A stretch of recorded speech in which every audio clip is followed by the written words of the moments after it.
hoped that a rail link would boost local industries, including one that gets a special mention in my guidebook.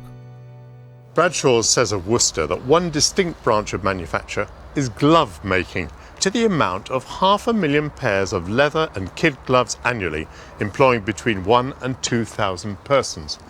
And luckily for me, the hotel where I'm staying tonight is a converted glove factory.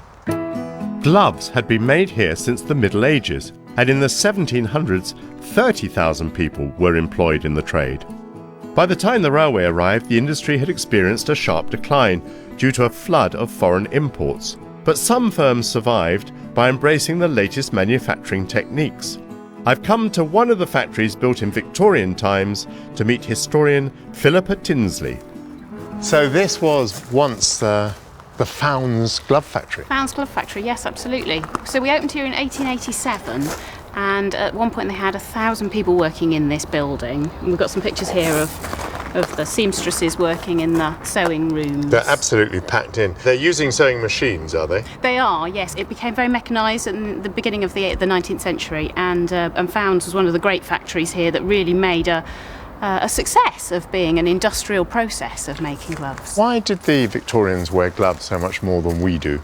I think a lot of it was to do with that sense of hygiene. Of course, that there was an awful lot of more horrible things around than we're used to now. But it was an enormous fashion thing as well. I mean, I've got a pair here that you can see that were made about the same period that Fownes was opened in the 1880s, and you can see just the exquisite workmanship and lace and the beautiful buttons that have gone into creating these. They just loved beautiful things, didn't they? And there's such exquisite detail on that. 19th century etiquette could require ladies to be gloved at all times, but by the late 20th century things had changed, and Worcester's glove trade came to an end.